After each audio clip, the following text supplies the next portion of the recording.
this is my inquiry video thingy thing. So Grandad, when Claude went off to World War One, do you know how old he was? I think he was about 21. Okay, so he was like, so he wasn't one of those people that lied about their age, was he? No. Do you know like what countries he went to in the war? Initially they went to Egypt, then they went to Gallipoli, then he went to Scotland to do some training for a while, and then he went to the Western Front in Europe. Oh yeah, so he went to quite a lot of places, didn't he? Yeah. Yeah. How did Claude feel about going to the war and the war in general? Well, initially, I think he was very enthusiastic about it. He was a volunteer in the Auckland Regiment,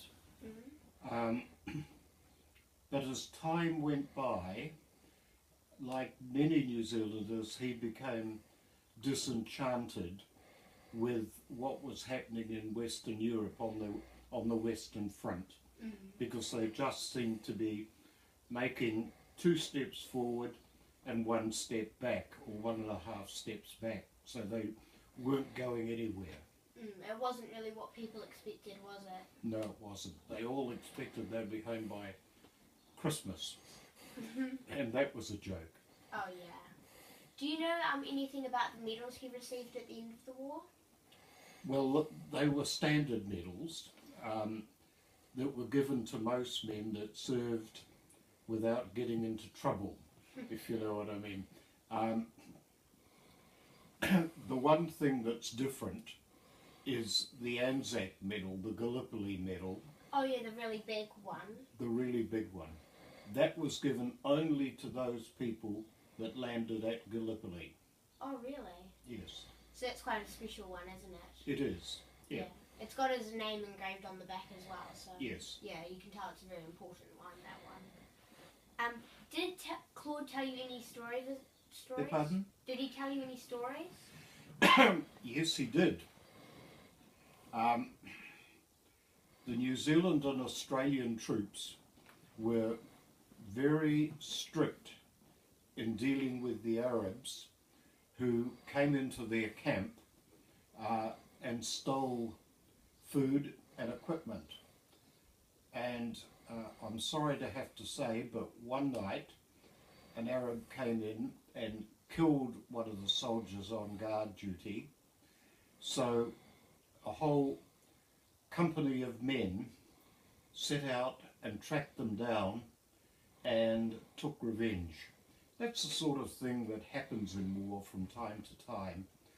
It's not to be commended, but it's unrealistic to expect otherwise. Yeah. Did he tell you anything else? No, but after the war, he came back and he lived in Hawke's Bay and we lived in Napier, and he talked very little about it, other than to say that the real problem with the war... Did Claude receive any other serious injuries during the war? What he received most were shrapnel wounds, and his back and shoulders and even part of his neck at the back were covered in pock marks, it looked like, but in fact they were bits of shrapnel embedded under the skin well into the flesh, and they took the best part of 30 years to come to the surface. And I remember well him sitting in our kitchen in Napier. He had a razor sharp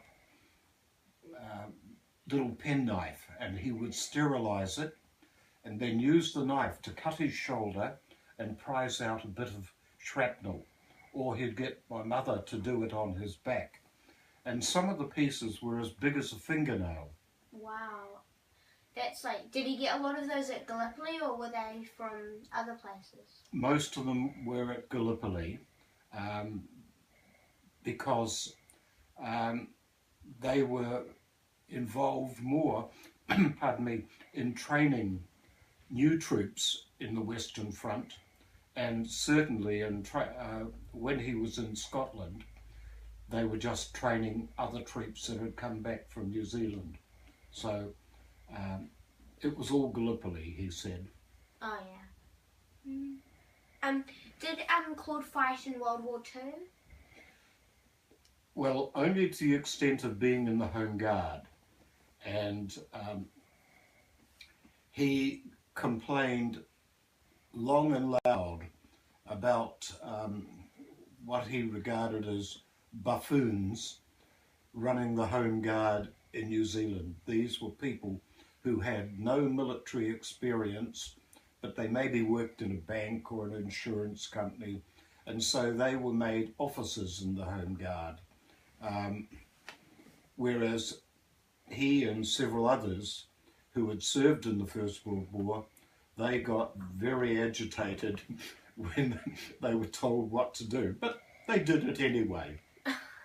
Did he make any friends during the war that, like, friendships that continued on later in life? Not that I'm aware of. No, he never spoke of anyone in that light at all, Grace. Oh, really? That's sad. I rather suspect, although I do not know, that whatever friends he made probably suffered the ultimate fate.